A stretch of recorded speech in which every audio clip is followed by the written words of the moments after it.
Antes de comenzar no olvides suscribirte, darle like y comentar. Puedes seguirme en mis redes sociales para apoyarme y proponerme nuevas historias, enlaces en la descripción. Cazadores de sombras. Los orígenes. Ángel mecánico. De Cassandra Clare. Capítulo 5. El códice del cazador de sombras. Los sueños son ciertos mientras duran, ¿y acaso no vivimos en sueños? Lord Alfred, de Yerpantheism. Tessa pasó una eternidad vagando de un oscuro pasillo a otro antes de que, por pura suerte, reconociera un roto en uno de los infinitos tapices y se diera cuenta de que la puerta de su dormitorio debía de ser una de las que estaban en ese corredor en concreto. Unos cuantos minutos más de pruebas y errores, y por fin pudo cerrar la puerta correcta a su espalda y correr el pestillo que la mantendría a salvo. En cuanto volvió a estar en camisón y metida bajo las mantas, abrió el códice del cazador de sombras y comenzó a leer. Nunca nos entenderá leyendo un libro, le había dicho Will, pero eso no era realmente lo importante. Él no sabía lo que los libros significaban para ella, que los libros eran símbolos de sentido y verdad, que ese en concreto reconocía que ella existía y que había otros como ella en el mundo. Tenerlo entre las manos la hizo sentir que todo lo que le había pasado durante las últimas 6 semanas era real, más real incluso de lo que había sido vivirlo.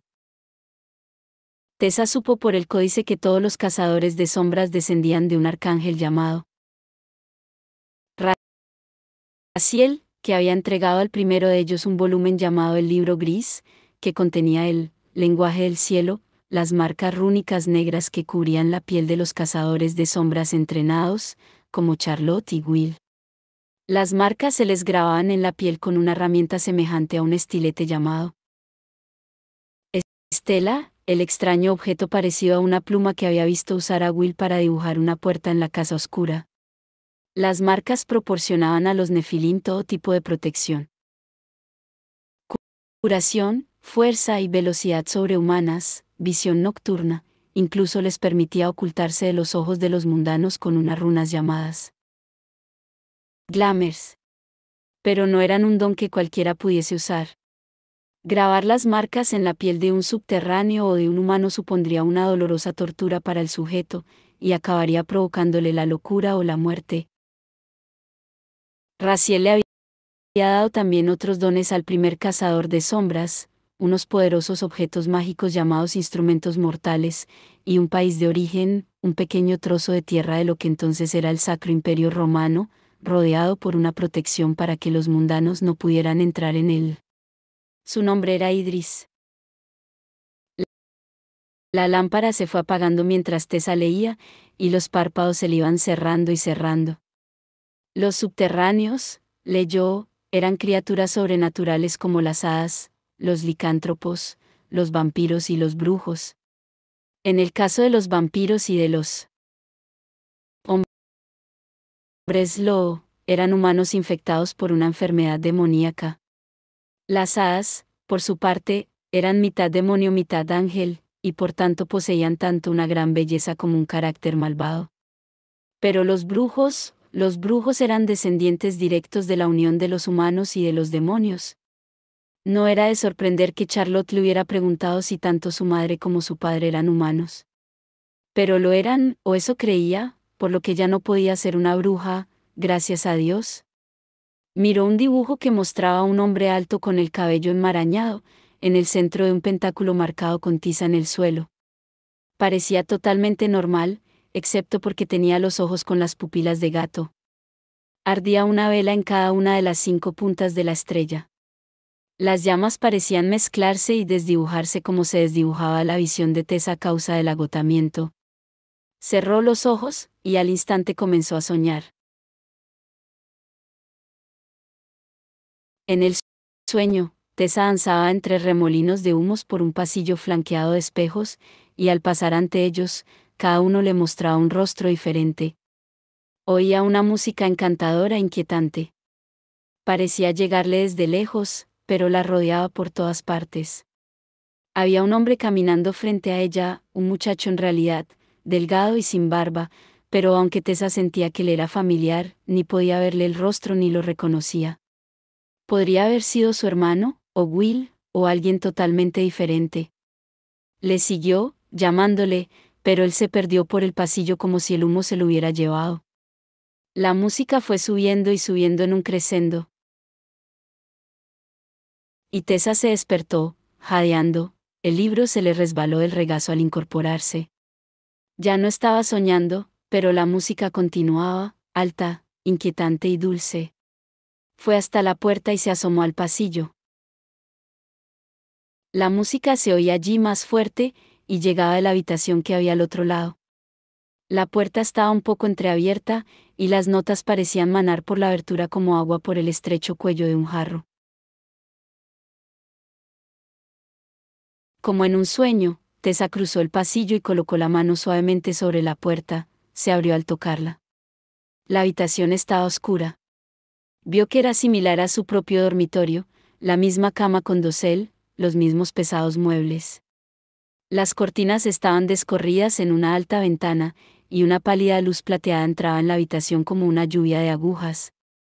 En el cuadrado de luz ante la ventana, había alguien de pie. Un muchacho, porque parecía demasiado delgado para ser un adulto, con un violín sobre el hombro. Apoyaba la mejilla sobre el instrumento, y el arco iba de un lado al otro sobre las cuerdas, extrayendo notas, notas más elegantes y perfectas que nada que Tessa hubiera oído. Tenía los ojos cerrados. ¿Tú? Will, dijo el muchacho sin abrir los ojos y sin dejar de tocar. Will, eres. Tessa no dijo nada. No quería hablar, interrumpir la música, pero al cabo de un momento el propio chico se detuvo, bajó el arco y abrió los ojos frunciendo el ceño. Will, comenzó, y entonces, al ver a Tessa, abrió la boca sorprendido. Tú no eres Will. Parecía curioso, pero no enfadado, a pesar de que Tessa había entrado en su dormitorio en plena noche y lo había sorprendido tocando el violín en pijama, o en lo que parecía su ropa de dormir. Llevaba unos pantalones anchos y una camisa sin cuello, con un batín de seda negra atado flojo encima. Tessa no se había equivocado. Era joven, seguramente de la misma edad que Will, y la impresión de juventud se reforzaba por su complexión. Era alto pero muy delgado, y bajo el cuello de la camisa, Tessa vio los bordes curvos de los dibujos negros que antes había visto sobre la piel de Charlotte y de Will. Ya sabía cómo se llamaban. Marcas. Y sabía en qué lo convertían. En Nefilim. El descendiente de hombres y de ángeles. No era raro que bajo la luz de la luna su pálida piel resplandeciera como la piedra mágica de Will. Su cabello también era de un plateado pálido, igual que sus ojos angulosos. Lo siento, se disculpó Tessa, y se aclaró la garganta. El sonido le resultó terriblemente áspero y fuerte en medio del silencio del cuarto, quiso encogerse. No, no tenía intención de entrar así. Mi dormitorio está enfrente y... No pasa nada. El chico separó el violín del hombro. Usted es la señorita Gray, ¿me equivoco? La chica que cambia de forma. Will me ha contado un poco sobre usted. Oh, soltó Tessa. Oh. El chico alzó las cejas. No parece muy complacida de que sepa quién es usted. Es que creo que Will está enfadado conmigo, explicó Tessa. Así que lo que le haya dicho. El chico se echó a reír. Will está enfadado con todo el mundo, afirmó. No permito que eso interfiera en mis juicios de valor.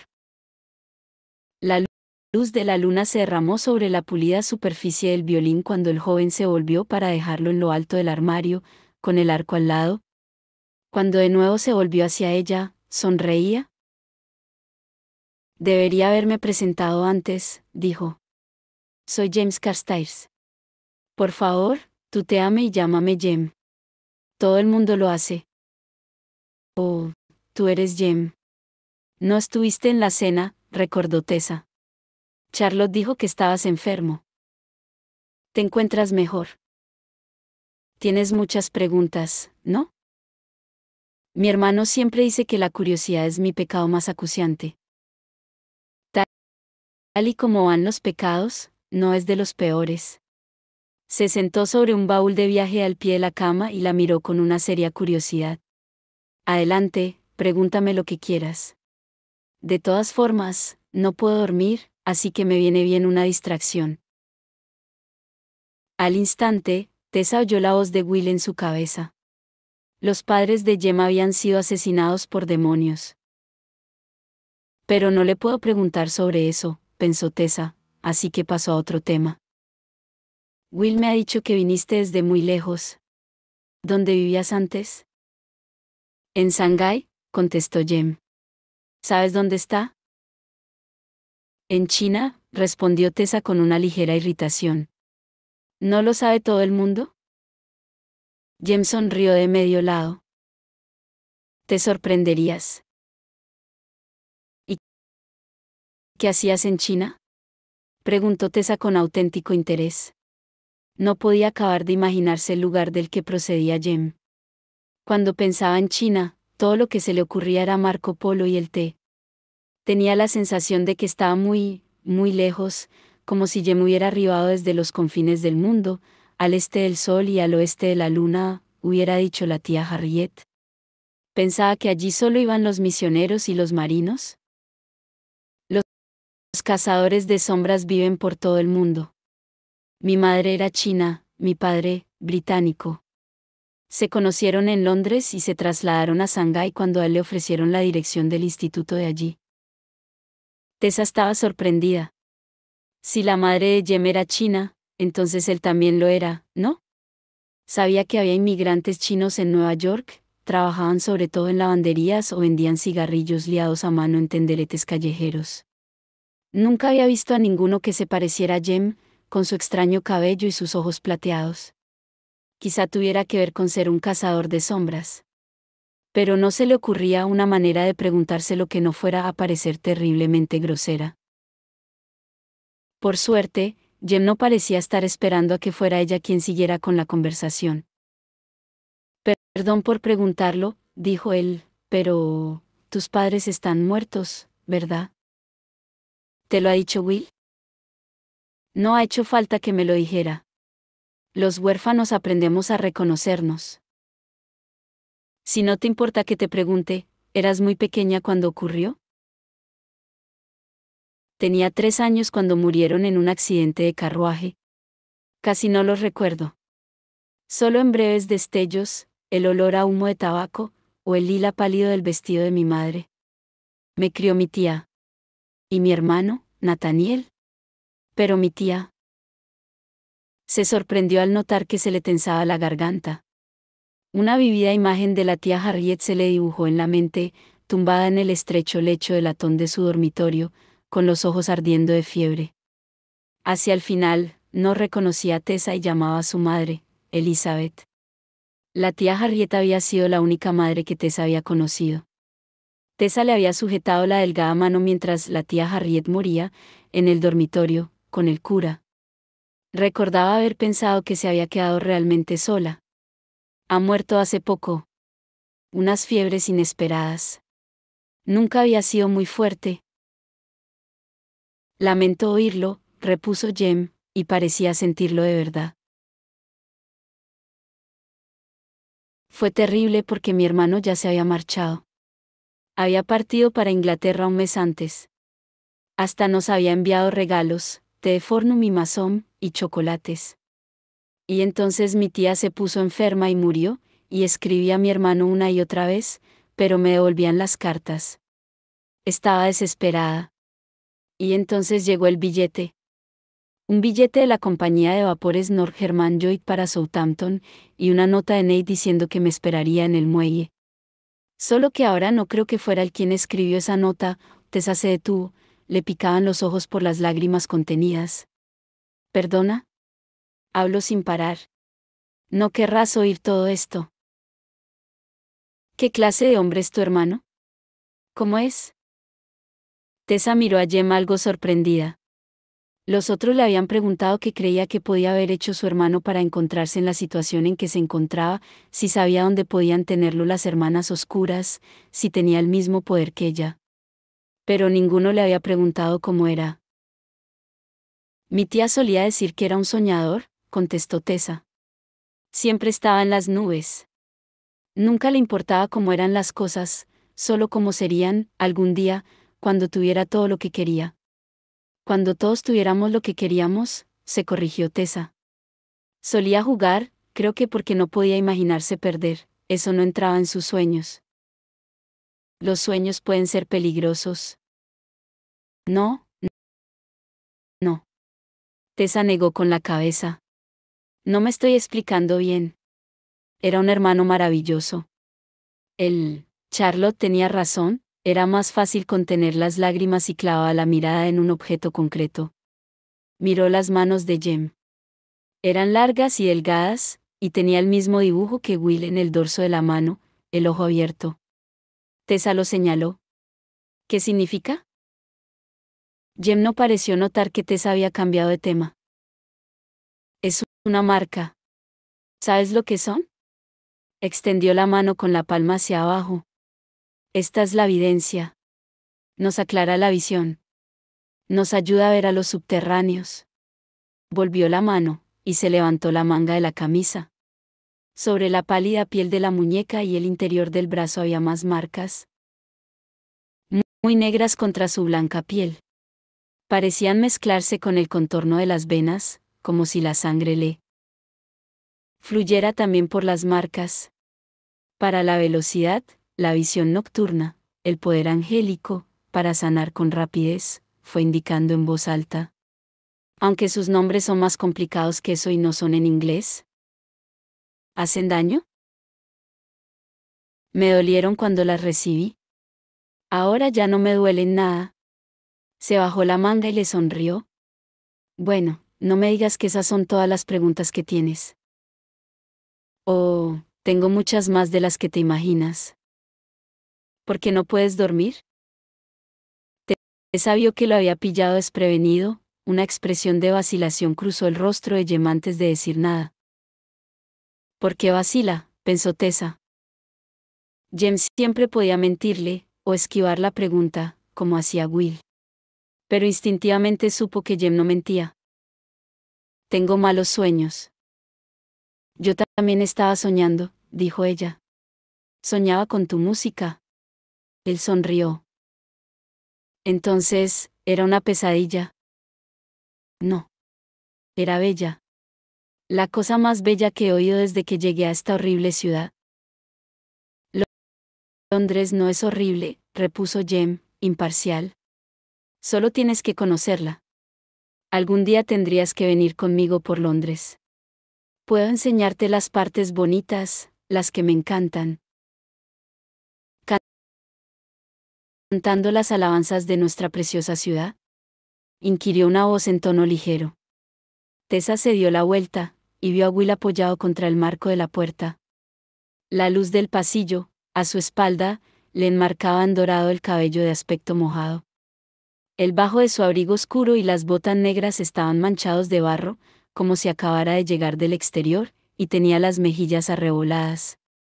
Iba con la cabeza descubierta, como siempre. Te tratamos bien aquí, ¿verdad, James? Dudo que yo tuviera esa suerte en Shanghái. Repíteme cómo llaman a los británicos allí. Yang Gisi, dijo Jem, que no parecía sorprendido por la súbita aparición de Will. Diablos extranjeros. ¿Lo oyes, Tessa? Soy un diablo. Y tú también. Will se despegó del marco de la puerta y entró en la habitación con aires de suficiencia. Se sentó en el borde de la cama y se desabrochó el abrigo. Llevaba una corta capa sobre los hombros, muy elegante, bordeada de seda azul. Tienes el pelo mojado, indicó Jem. ¿Dónde has estado?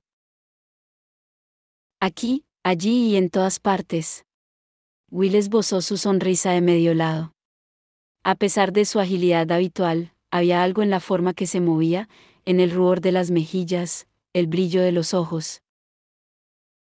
Borracho como una cuba, ¿no? Preguntó Jem, no sin cariño. Will agitó vagamente una mano. En absoluto, en absoluto. Ah, pensó Tessa. Está borracho. Había visto a su propio hermano bajo la influencia del alcohol las veces suficientes como para reconocer los síntomas.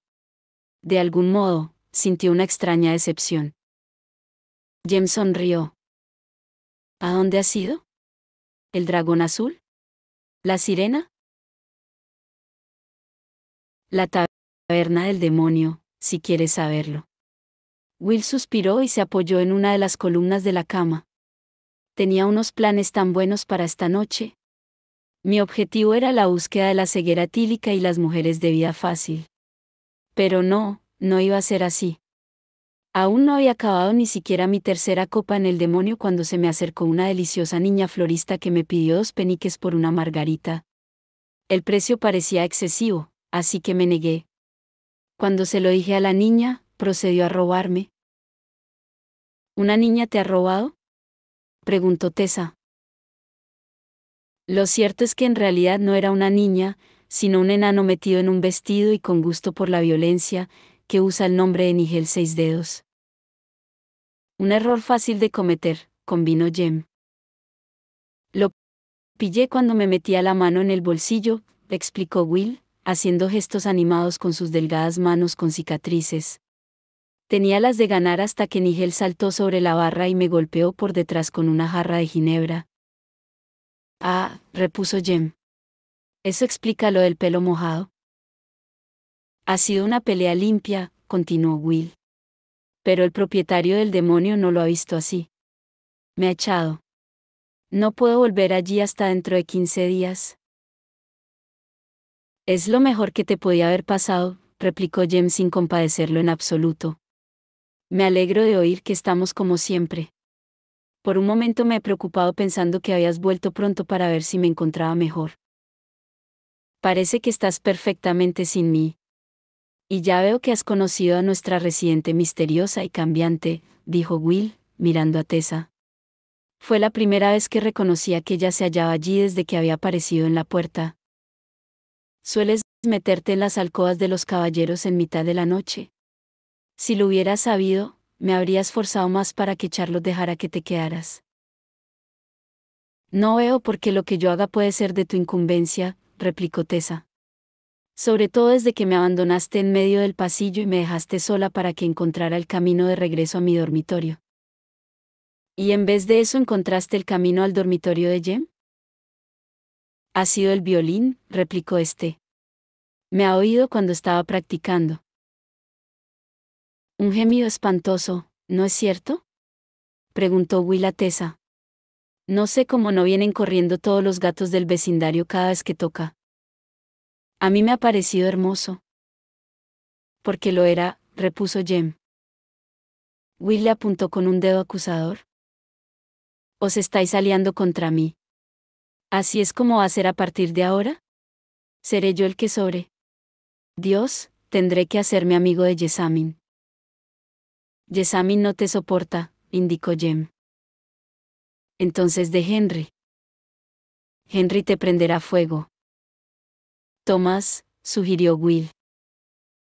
Tomás, comenzó Jem, y de repente se dobló por la mitad con un repentino y explosivo ataque de tos, tan violento que resbaló del baúl en el que estaba sentado y se quedó de rodillas en el suelo.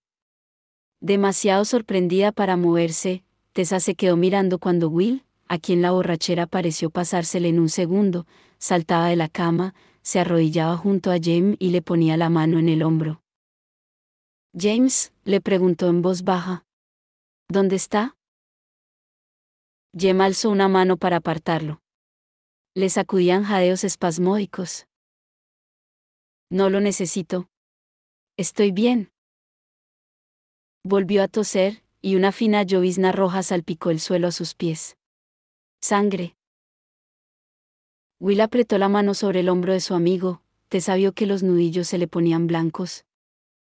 ¿Dónde está? ¿Dónde lo has puesto? Jem agitó la mano débilmente hacia la cama. Sobre, o jadeo. Sobre la repisa, una caja, la de plata. Ahora lo cojo. Era la voz más amable que Tessa le había oído nunca a Will.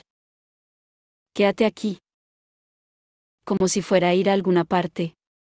James se pasó el dorso de la mano por la boca, le quedó una mancha roja sobre la marca del ojo abierto. Will se puso en pie, se volvió, y vio a Tessa. Por un instante, pareció totalmente sorprendido, como si hubiera olvidado que ella se hallaba allí. Will, susurró Tessa. ¿Hay algo que pueda? Ven conmigo. La cogió del brazo y la hizo ir, suavemente, hasta la puerta abierta. La empujó al pasillo y se colocó de forma que le tapaba la vista de la habitación. Buenas noches, Tessa. Pero está tosiendo sangre, protestó Tessa en voz baja. ¿Quizá debería ir a buscar a Charlotte? No. Will miró hacia atrás, luego de nuevo a Tessa. Se inclinó hacia ella, y le puso la mano sobre el hombro. Ella notó todos los dedos presionándole la carne. Estaban tan cerca que podía oler el aire de la noche en la piel de él, el aroma del metal, del humo y de la niebla. Algo en la manera que Will olía resultaba raro, pero Tessa no pudo decir qué era exactamente. Will le habló en voz baja. Tiene una medicina. ¿Se la llevaré? No hace falta que Charlotte sepa nada de esto. Pero si está enfermo. Por favor, Tessa. Había una súplica urgente en los azules ojos de Will. Sería mucho mejor que no dijeras nada. De alguna manera, Tessa se sintió incapaz de negarse. De acuerdo. Gracias. Will le soltó el hombro y alzó la mano para tocarle la mejilla, tan suavemente que ella casi creyó haberlo imaginado. Demasiado sorprendida para hablar, Tessa se quedó en silencio mientras él cerraba la puerta entre ambos. Cuando le oyó echar el cerrojo, se dio cuenta de por qué cuando Will se había inclinado hacia ella, había intuido algo raro. Aunque Will había dicho que había estado bebiendo toda la noche, aunque aseguraba que le habían roto una jarra de ginebra en la cabeza, no olía alcohol en absoluto. Pasó un buen rato antes de que Tessa pudiera dormirse esa noche.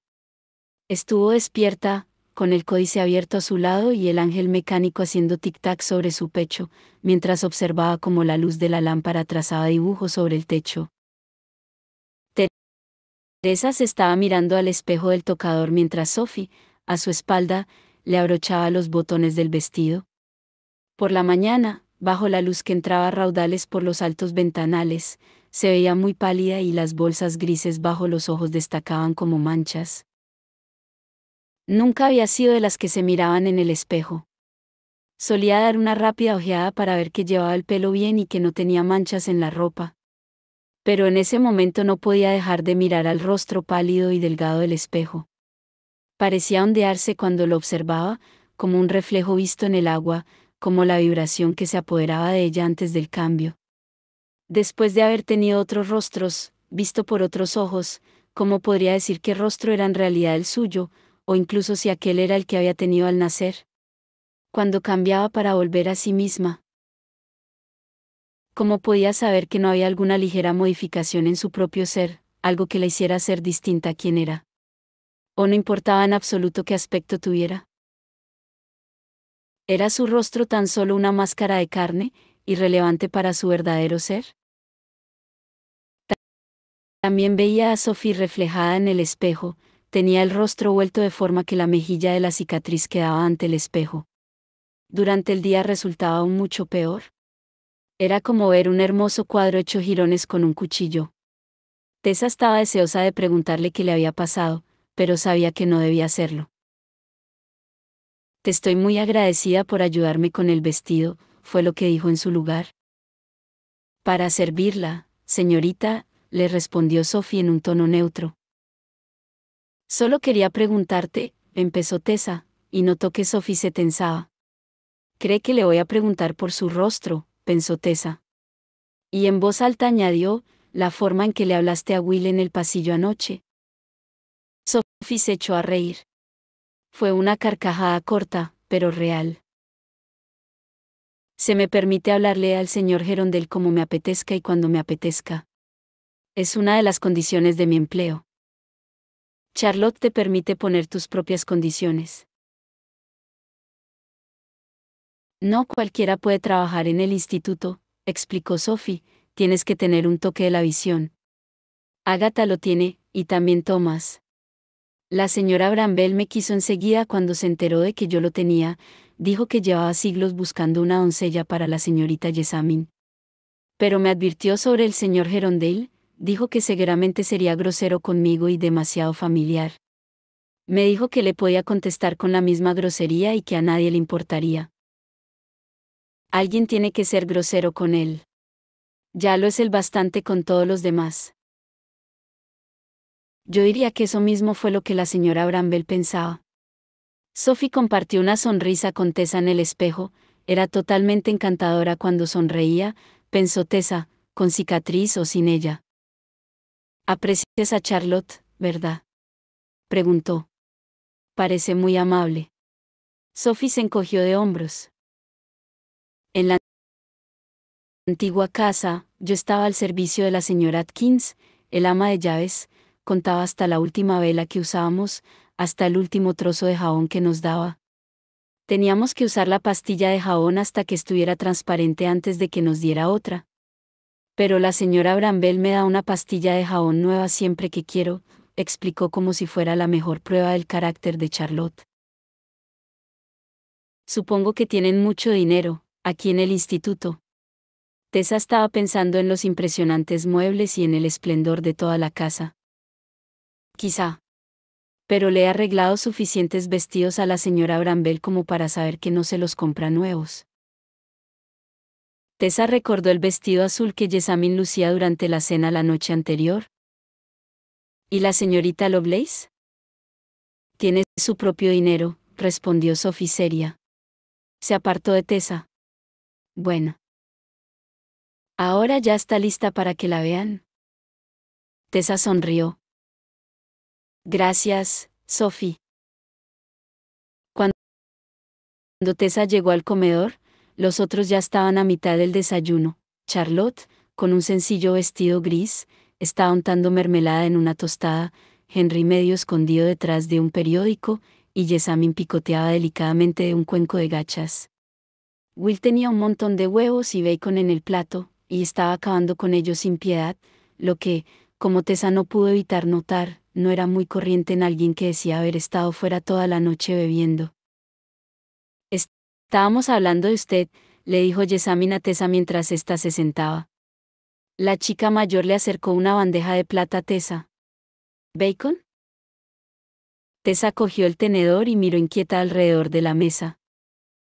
¿De qué, concretamente? De lo que haces, claro. Los subterráneos no pueden vivir para siempre en el instituto, contestó Will. Yo propongo que la vendamos a los gitanos de Hampstead Heath, añadió dirigiéndose a Charlotte. He oído que compran mujeres además de caballos. Will, para allá. Charlotte alzó la mirada de la tostada. Eso es ridículo. Will se echó hacia atrás en su asiento. Tienes razón. Nunca la comprarían. Demasiado delgaducha. Ya basta, le riñó Charlotte. La señorita Gray se quedará.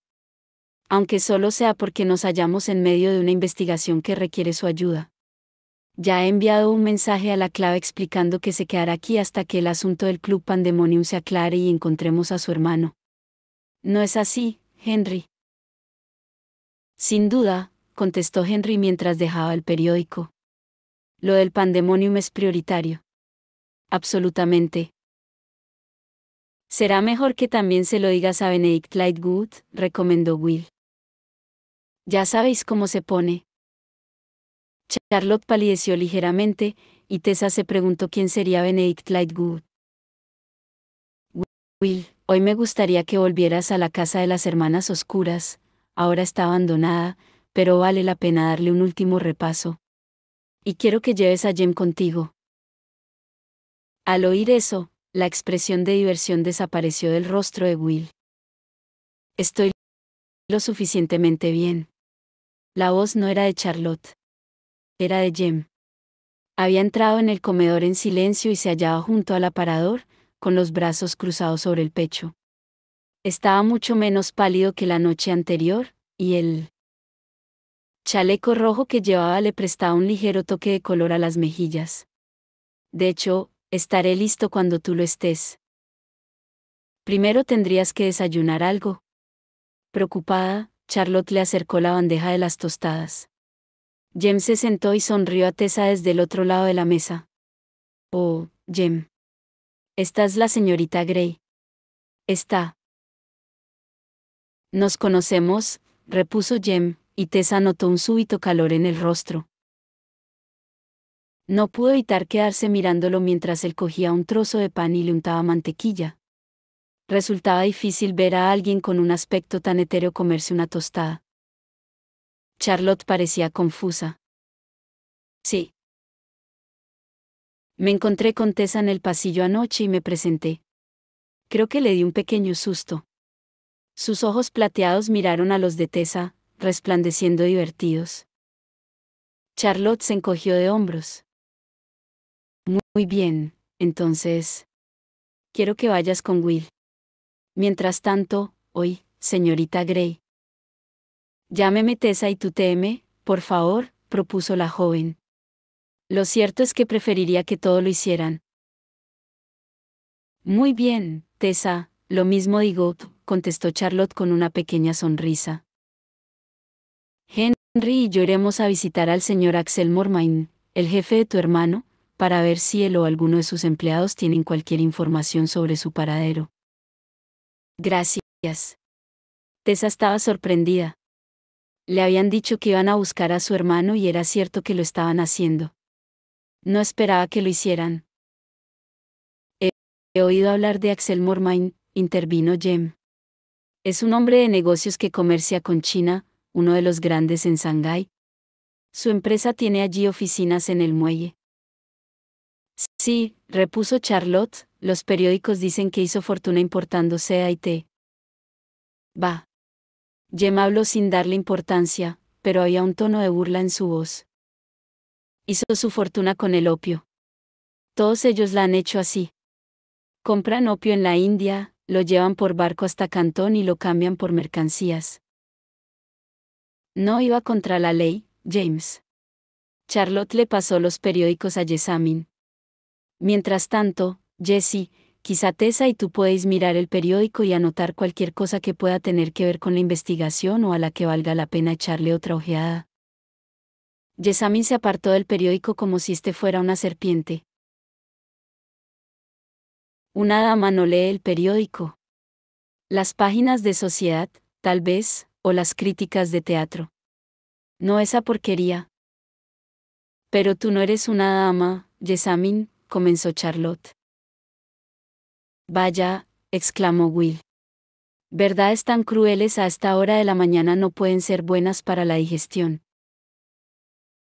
Lo que digo, insistió Charlotte, corrigiéndose, es que primero eres una cazadora de sombras, y después una dama. Habla por ti, replicó Jessamine mientras tiraba la silla hacia atrás. Las mejillas se le habían puesto de un alarmante tono rojizo. ¿Sabes? Continuó, no es que me esperara que lo notases, pero parece evidente que lo único que tiene Tessa para ponerse es ese horrible vestido rojo mío, y no le queda bien. Ni siquiera me queda bien a mí ya, y ella es más alta que yo.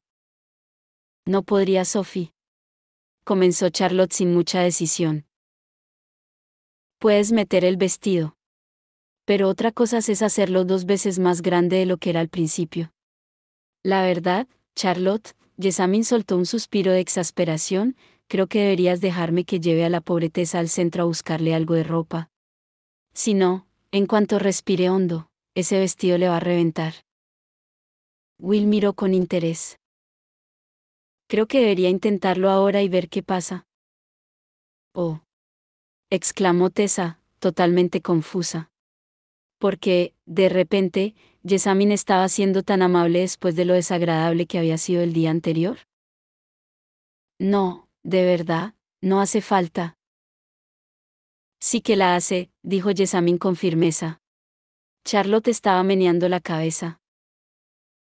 Jessamine, mientras vivas en el instituto, eres una de nosotros, y tienes que contribuir. Eres tú la que insiste en que tenemos que aceptar a los subterráneos que están metidos en líos, y alimentarlos y alojarlos, replicó Jessamine. Estoy segura de que eso incluye también vestirlos. ¿Ves? Estaré contribuyendo al mantenimiento de Tessa. Henry se inclinó sobre la mesa hacia su esposa. Será mejor que la dejes hacerlo, aconsejó. ¿Recuerda la última vez que intentaste que organizara las dagas en la sala de armas, y las usó para cortar todas las sábanas? Necesitábamos sábanas nuevas, dijo Jessamine, sin arrepentirse. Oh, de acuerdo, contestó Charlotte bruscamente. La verdad, a veces no sé qué hacer con todos vosotros. ¿Y yo qué he hecho? Inquirió Jem. Acabo de llegar. Charlotte se cubrió el rostro con las manos. Mientras Henry empezaba a darle palmaditas en la espalda y murmuraba cosas para calmarla, Will se inclinó hacia Jem por encima de Tessa, sin hacer a esta ningún caso. ¿Nos vamos ya? Primero tengo que acabarme el té, contestó Jem. Además, no veo por qué tienes tanta prisa. Dijiste que hacía años que ya no usaban la casa como burdel. Quiero volver aquí antes de que anochezca, dijo Will. Estaba inclinado casi en el regazo de Tessa, y hasta le llegaba ese ligero olor del joven, de cuero y metal, que parecían desprender la piel y el pelo de Will. Tengo una cita en el Soho esta noche con una cierta joven muy atractiva. Dios mío, exclamó Tessa a la nuca de Will. Si sigues viendo así a Nigel 6 dedos, va a esperar que te le declares. Jem se atragantó con el té. Pasar el día con Jessamine comenzó tan mal como Tessa se había temido. Había un tráfico horrible. Por muy abarrotada que hubiera encontrado siempre Nueva York, Tessa nunca había visto nada parecido a la masa rugiente que cubría el Strand a mediodía. Los carruajes rodaban junto a los carros de los vendedores ambulantes cargados de frutas y verduras, mujeres envueltas en chales y cargadas de cestos planos llenos de flores se lanzaban a lo loco entre el tráfico para tratar de interesar a los ocupantes de los carruajes en sus mercancías, y los coches de alquiler se paraban de golpe en medio del tráfico para que los cocheros pudieran gritarse unos a otros desde las ventanillas. Ese ruido se añadía al ya espantoso barullo, vendedores de helados que gritaban, un cono por un penique, vendedores de periódicos vociferando el titular del día y alguien tocando un organillo. Tessa se preguntó cómo no estaban sordos todos los que vivían y trabajaban en Londres. Mientras miraba por la ventanilla, una anciana que cargaba con una gran jaula de metal llena de aleteantes pájaros de colores comenzó a caminar junto al carruaje. La anciana volvió la cabeza, y Tessa vio que tenía la piel tan verde como las plumas del loro. Tessa se la quedó mirando, y Jessamine, siguiendo su mirada, frunció el ceño. Cierra las cortinas, dijo. Para que no entre el polvo. Y pasando el brazo por delante de Tessa, ella misma lo hizo. Tessa la miró. La boquita de Jessamine era solo una fina línea. ¿Has visto? Empezó Tessa. No, soltó tajante Jessamine, y le lanzó a Tessa lo que en las novelas a menudo llamaban una mirada asesina. Rápidamente, Tessa apartó la vista. Las cosas no mejoraron cuando por fin llegaron al elegante West End. Dejaron a Thomas esperando pacientemente con los caballos, y Jessamine arrastró a Tessa a varios salones de modistos, mirando vestido tras vestido, esperando mientras escogían a la dependienta más bonita para que se probara un modelo. Ninguna auténtica ama permitiría que le tocara la piel ningún vestido que hubiera llevado una desconocida. En todos los establecimientos dio un nombre falso diferente y explicó. Una historia distinta, en todos ellos, los dueños parecían estar encantados con su aspecto y evidente riqueza, y la atendían enseguida. Tessa, a la que se hacía poco caso, rondaba por ahí, medio muerta de aburrimiento. En un salón, en el que se había presentado como una joven viuda, Jessamine incluso examinó los diferentes diseños para un vestido de luto de crepe y brocado. Tessa tuvo que admitir que le habría sentado muy bien a su rubia palidez.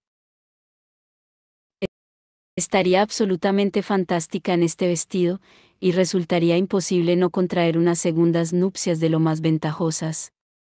El modisto le guiñó el ojo con pretendida complicidad. De hecho, ¿sabe cómo llamamos a este modelo? La trampa con nuevo cebo. Jessamine soltó unas risitas, el modisto sonrió estúpidamente y Tessa consideró la posibilidad de salir corriendo a la calle y acabar con todo aquello arrojándose bajo un coche de alquiler. Como si notara su irritación, Jessamine la miró con una sonrisa condescendiente. También busco unos vestidos para mi prima de América, informó. La ropa allí es simplemente horrible. Y ella tampoco es muy agraciada, lo que no ayuda, pero estoy segura de que usted podrá hacer algo por ella. El modisto parpadeó como si viera a Tessa por primera vez, y quizá fuera cierto. ¿Le gustaría elegir algún modelo, señorita? El torbellino de actividad que siguió fue una especie de revelación para Tessa. En Nueva York era su tía quien le compraba la ropa, prendas ya hechas que tenían que arreglarse para ajustarías a su talla, y siempre en materiales baratos de sosos tonos de azul o gris.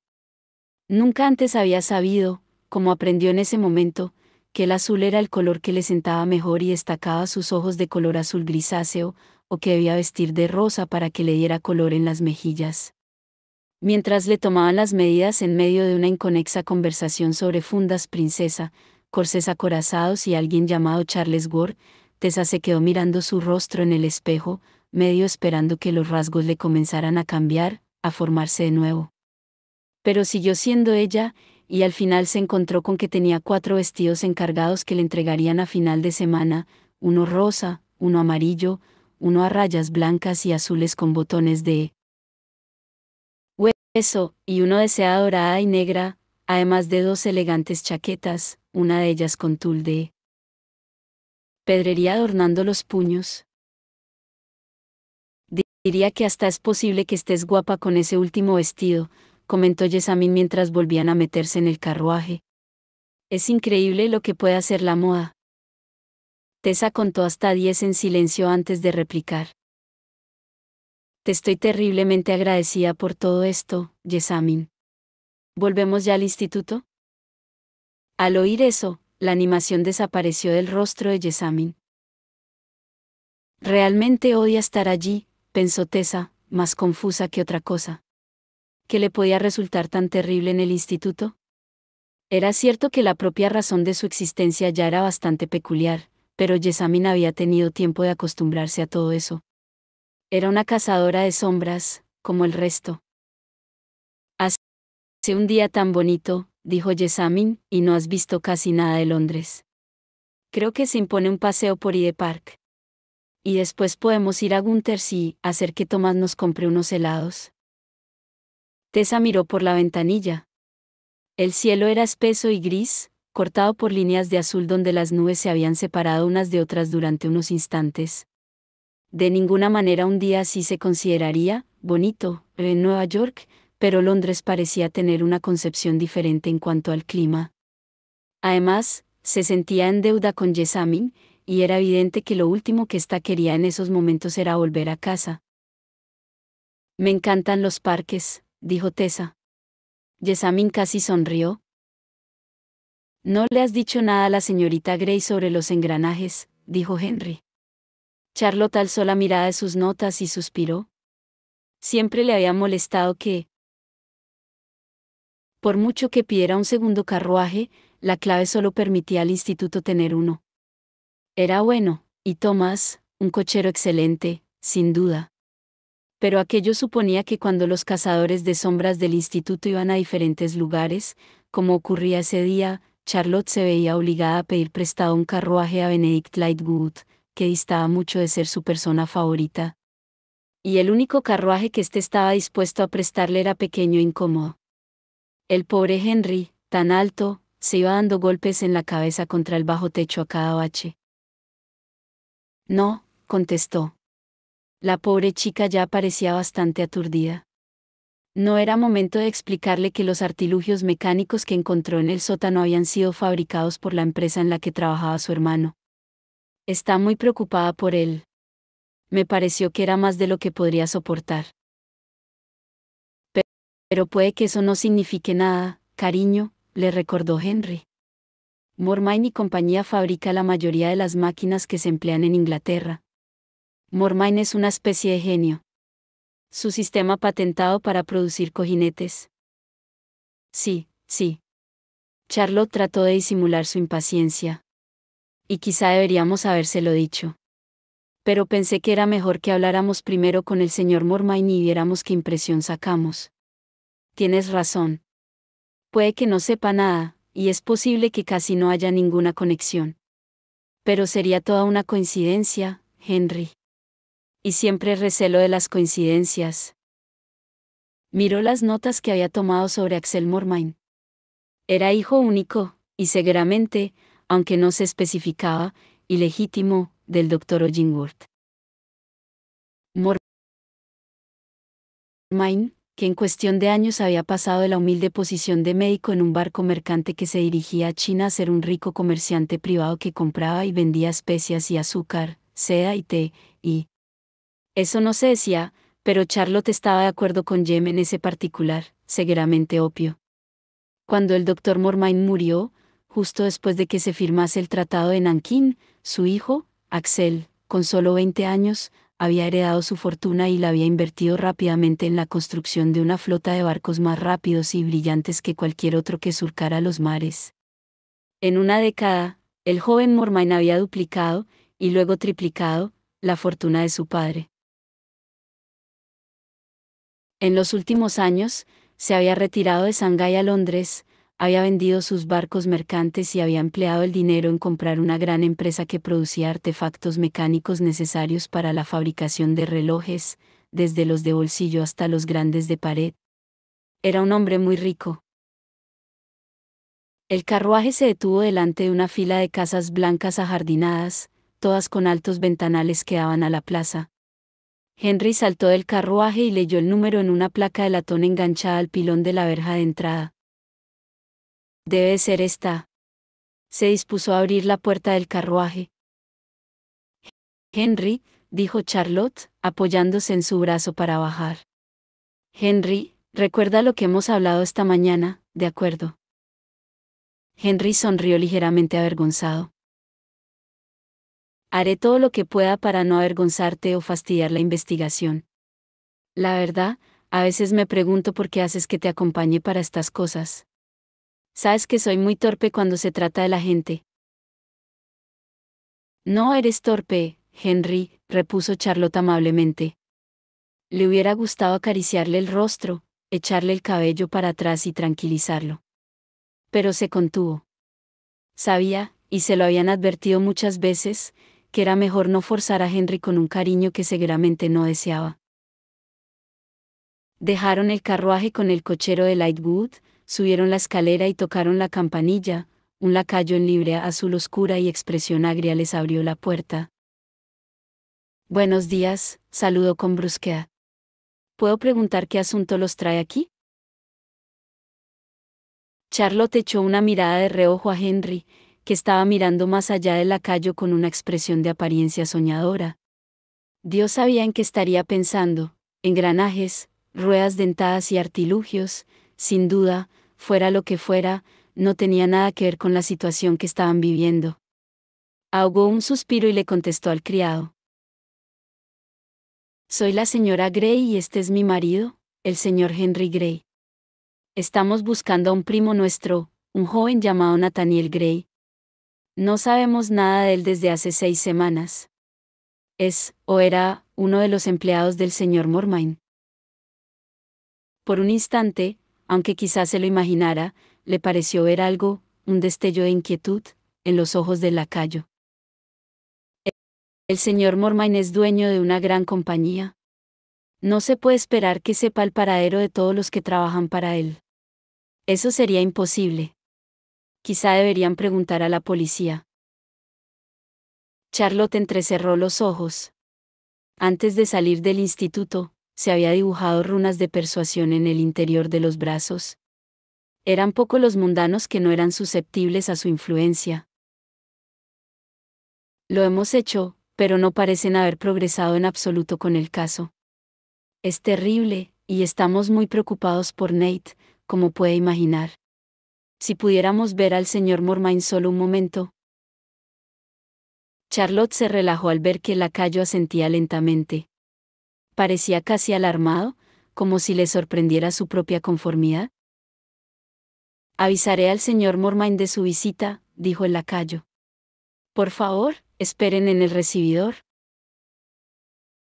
Abrió la puerta del todo, y Charlotte lo siguió, con Henry a su espalda. Aunque el lacayo no le ofreció asiento a Charlotte, un descuido en sus modales que ella atribuyó a la confusión provocada por las runas de persuasión, sí que cogió el abrigo y el sombrero de Henry, y el chai de Charlotte, antes de dejarlos a los dos mirando con curiosidad el recibidor. La sala tenía un techo alto sin adornos. También estaban ausentes los típicos paisajes pastorales y los retratos de familia. En vez de eso, del techo colgaban largas banderas de seda pintadas con los caracteres chinos para la buena suerte. Una bandeja india de plata trabajada a martillo se hallaba apoyada en una esquina, y bocetos en tinta de paisajes famosos cubrían las paredes. Charlotte reconoció el monte Kilimanjaro, las pirámides de Egipto, el Taj Mahal de Agra y un trozo de la Gran Muralla China. Sin duda, Mormain era un hombre que viajaba mucho y se sentía orgulloso de ello. Charlotte miró a Henry para ver si él estaba observando lo mismo que ella, pero lo vio mirando vagamente hacia la escalera, de nuevo perdido en sus pensamientos. Antes de que pudiera decirle nada, el lacayo reapareció, con una agradable sonrisa. Por favor, acompáñenme. Henry y Charlotte siguieron al lacayo hasta el final del pasillo, donde éste abrió una puerta de roble pulido y los hizo pasar. Se encontraron en un amplio estudio, con grandes ventanales que daban a la plaza. Las cortinas verde oscuro estaban descorridas para permitir el paso de la luz, y a través de los cristales, Charlotte vio el carruaje prestado que los esperaba junto a la acera, el caballo con la cabeza inclinada en la bolsa de forraje, el cochero leyendo el periódico en su alto sillín.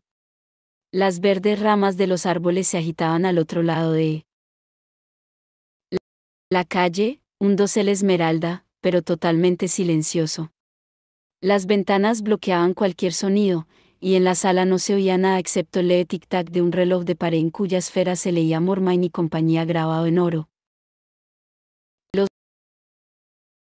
muebles eran oscuros, de una madera pesada de grano negro, y en las paredes colgaban cabezas de animales, un tigre, un antílope y un leopardo. Un gran escritorio de caoba se hallaba en el centro de la sala, con pilas de papel pulcramente ordenadas y sujetas por pesadas ruedas dentadas de cobre.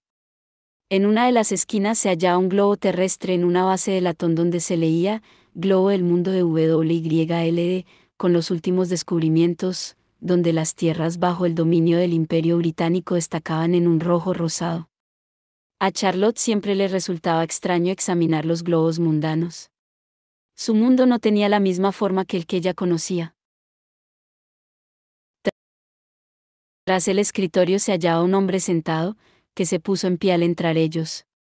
Era pequeño y de aspecto enérgico, de mediana edad, con el cabello elegantemente encanecido en las largas patillas.